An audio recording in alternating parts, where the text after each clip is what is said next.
Welcome to the Financial Fun Podcast with your host, Tammy Johnston. This is where Tammy talks with business owner parents and grandparents about the interesting and important subject of money. We promise this to be an interesting and open discussion, as that's how we learn best. And now, here's your host, author of the Financial Foundations. Financial Foundations is a series of books to teach kids about money, goal setting, and living a balanced life. Find out more at financialfun.ca. Here's Tammy Johnston. First things first, I would like to thank all of my listeners that have subscribed and reviewed my podcast and invite you to subscribe and review if you haven't yet. I appreciate you helping us to get the word out and making financial literacy a safe and welcoming subject for kids and adults. Second, please check out my podcast website, financialfun.ca, where you will be able to access past shows, find out more about me and our guests, as well as purchase the beautifully illustrated Financial Foundations books that teach kids about money in a fun, healthy, and holistic way. Hello, and thank you for joining us once again for the Financial Fun Podcast. Today, our guest is the lovely Anahita Shahrvini. Thank you for joining us, Anahita. How are you today? I'm good, thank you. Thank you for having me. So, Anahita, tell us about your business. What is it that you do? My business name is Gogo Bags, and I provide eco-friendly, reusable bags for food storage to families, mostly busy moms, who want to be eco-friendly, and they want an easy and practical way to do it, and they want to mostly save time, money, and energy and spend it on their family. So when you're saying like eco-friendly in the bag, what does that mean? So if I'm looking to buy from you, what am I getting? So you're getting cotton reusable bags. We have 4 different products. It's either snack and sandwich bags to take snacks on the go. And these are all 100% inside and out cotton, and everything is made in Canada. The beauty of using cotton bag is that your food stays fresh longer because cotton breathes and food likes to breathe. And the other kind of bags that we have is for storing vegetables in the fridge. And these bags will keep your vegetables fresh and crisp up to 10 days. Oh, that's a big thing because so many of us busy moms go out with the best intentions and we get all these vegetables and then we just don't have time to deal with them and we get these lovely soupy, goofy messes at the bottom of our veggie drawers. Exactly. That's why we emphasize on that these bags help you save money, because we spend so much money on grocery and on produce, and we end up throwing out more than we eat. And that's not good for the environment or our pocket. No, you totally love that. So do you ship to Calgary, dear? Yeah. And on the plus side, these are very easy to care for. So when you're done and it's time to wash them, you just throw them in the washer and dryer and they're good to go for the next 5 years. Oh, excellent. Excellent. I love hearing about all the new and amazing things to make life and business better.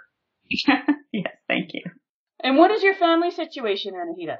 I'm married with 2 children. I have a son 12 years old and a daughter 10. Oh my, so you're in those lovely preteen years. Exactly. And we kind of started teen years kind of early. He started his tantrums at the age of 18 months. Oh. And I'm thinking the teenage years is coming earlier for me too. Is he going to be one of those children that's going to grow up to be a great leader if you can survive his teenage years? I believe so. He has very good ideas and he's persistent. Oh, that's important. So many people, let alone kids, just give up the moment something isn't easy. Not him. He's a negotiator and he has persistence, not for the right things at this time, but I'm sure it will be great when he grows up and he kind of figures out his values and stuff like that. Yeah, he's got the skill set. He just has to figure out where the best place to put it. That sometimes takes a while. Yes, exactly. Thinking back to when you were a kid, when did you discover that money was something that was important and you needed to pay attention to it? I was born and raised in Iran. And I moved to Canada, like I was an adult when I moved to Canada, well into my adulthood. Then in Iran, I think I was in high school, or middle school and high school, that I could see the difference, not the money wise, but the difference in families and how people dressed. And I would kind of be aware of what I'm taking to school and what not. And I would feel empathy for people who didn't have as much I had, or I would feel the difference of, class, or difference of your financial situation between me and the others. But to be honest, noticing money, I can't say I did until I was until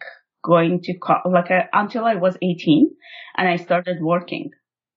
And it's a different culture. I have to mention that kids don't start working until they way out of college or university most of the times. Oh. They live with their parents, and most of the times they don't even move out until they get married. So I learned about money and how to budget.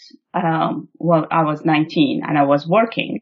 But that was the age that I learned about money and how to budget.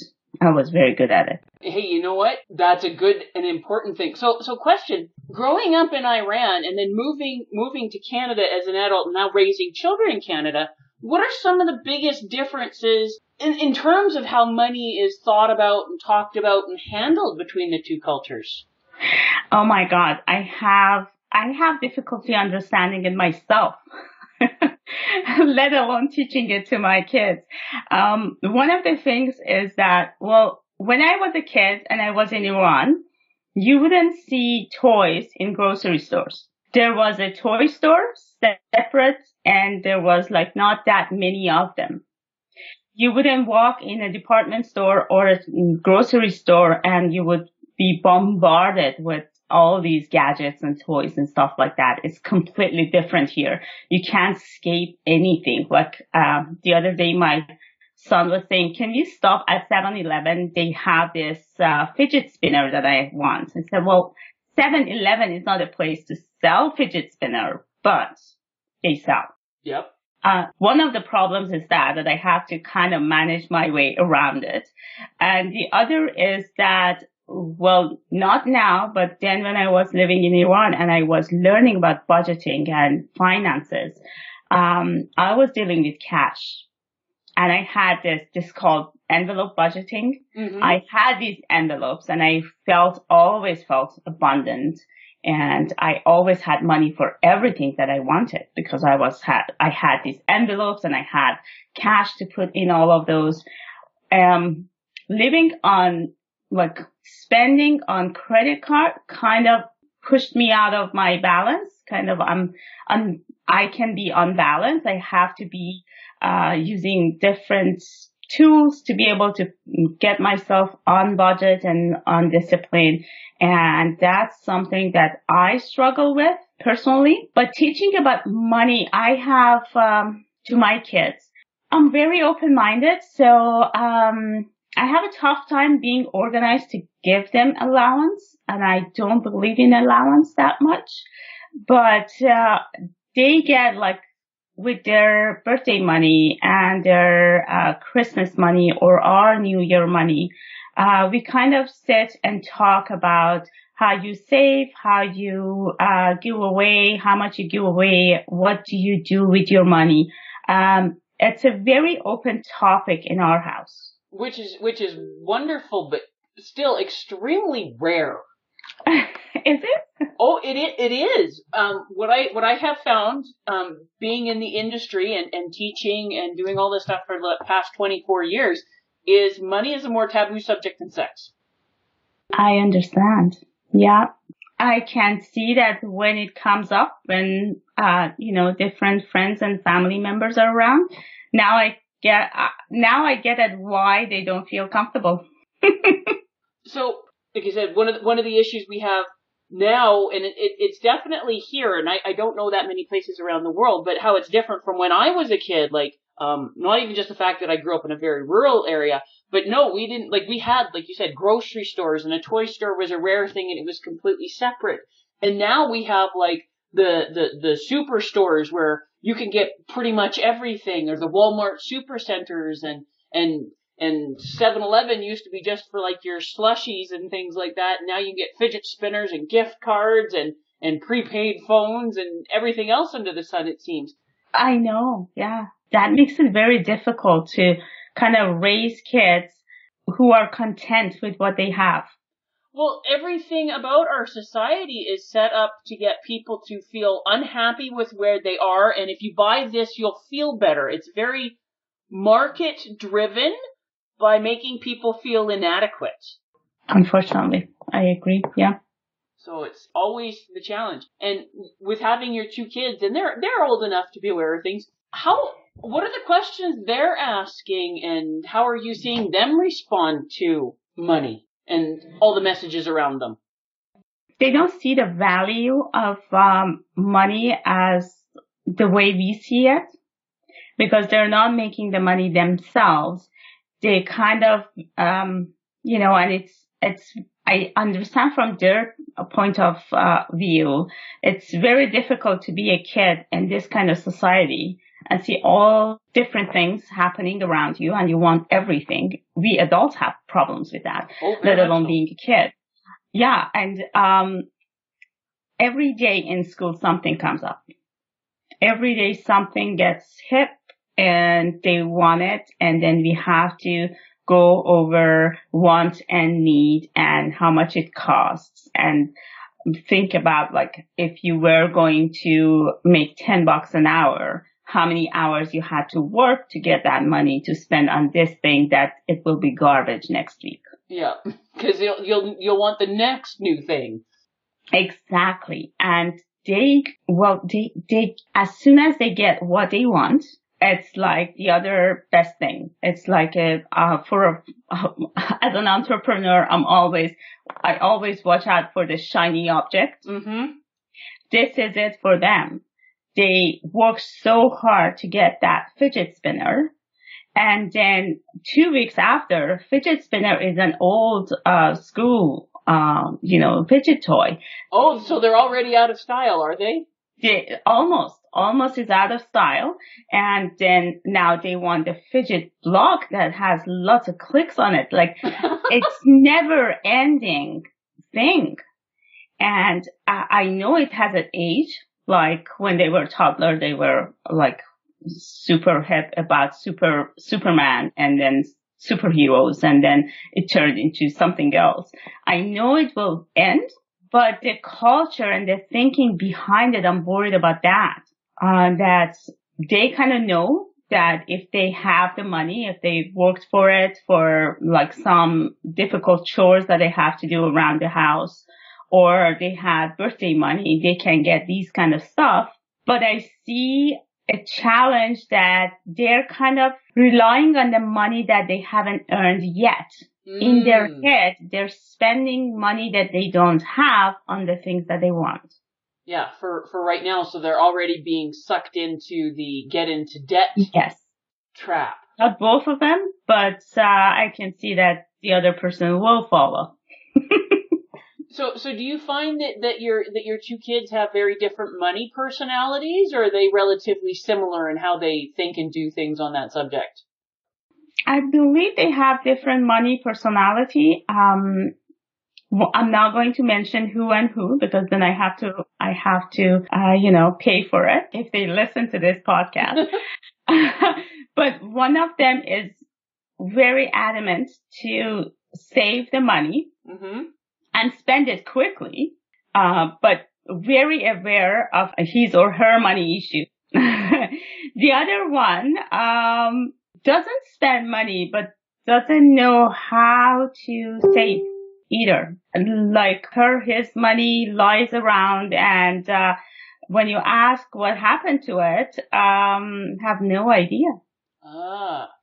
Yeah. So different personality. I think they will get to hopefully a healthy relationship with money, which, all my lectures and being on it on a constant basis. But at this time, I have to be on top of things. Yeah. So when you say you want them to have a healthy relationship with money, what does that mean to you?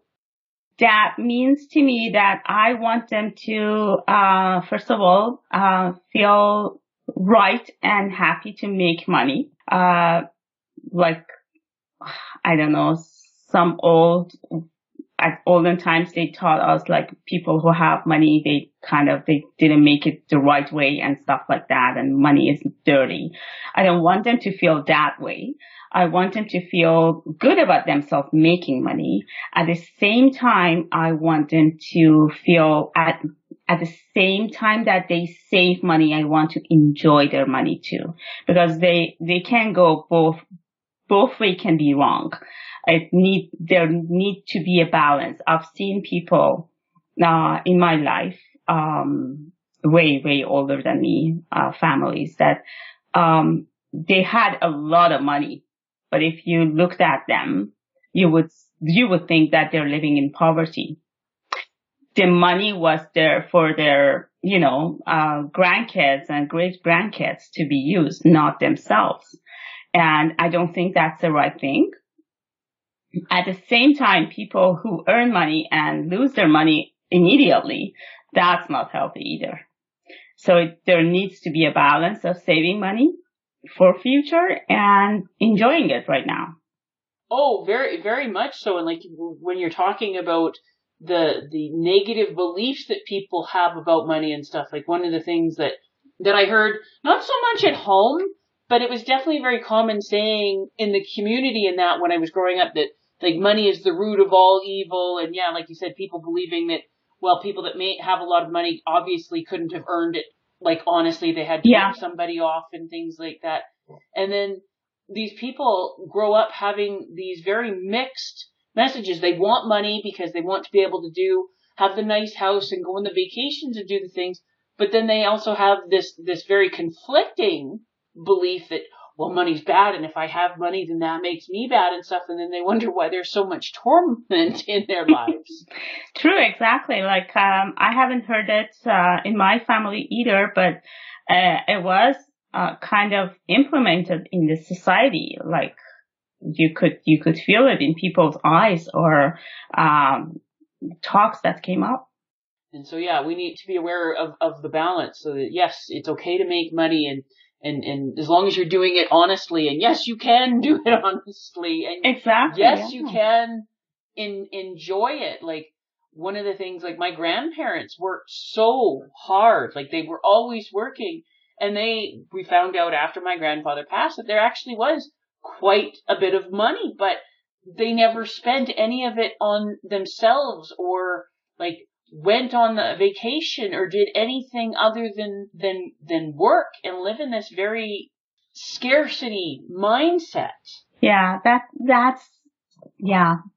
sad.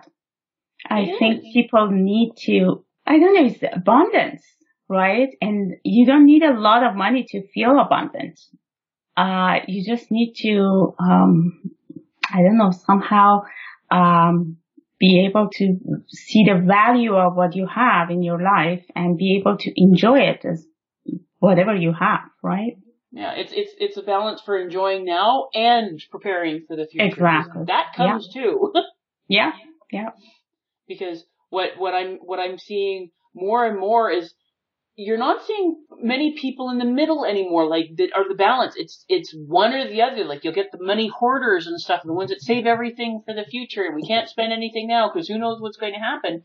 And then the ones that they spend everything they get as soon as they get because, well, I can't count on tomorrow, so I'm not going to plan for it at all.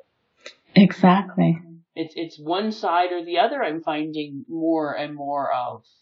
Yeah, it's starting to change, but the change is coming very slowly. And that's unfortunately how most good and important things go. Very, very slowly. The bad stuff can come mighty fast. Yeah, I think that people who actually go out there and research this and find other people who are doing it. They're making those changes for themselves, but it's not very obvious yet for the majority of people. Yeah, but if for the people that are doing it, like I find in the general population, yeah, there's a lot of people that, like you said, are living with their head in the sand or the exact polar opposites, but more in the circles that I run with, because like with entrepreneurs and things like that, they're always working on learning and growing and improving. So they're doing stuff and they're making the steps, but especially in the beginning, it doesn't look like anything because you're looking at the outside results, which take time. Yeah, true. So to finish up here, if you could make sure that your kids learn 3 lessons about money when they move out of the house so that you feel you have been successful as a mom in teaching them the important lessons, what are the 3 things you would want your kids to know? Spend money only if you have it. Don't spend on credit card or on credit. And just the money. Work hard, be honest. And I think the most important thing is that be grateful for, whatever you have. And then everything else will come together. Those are very, very good lessons. Thank you for taking time out of your busy day as a business owner and mom to join us. Thank you for having me. It was wonderful talking to you.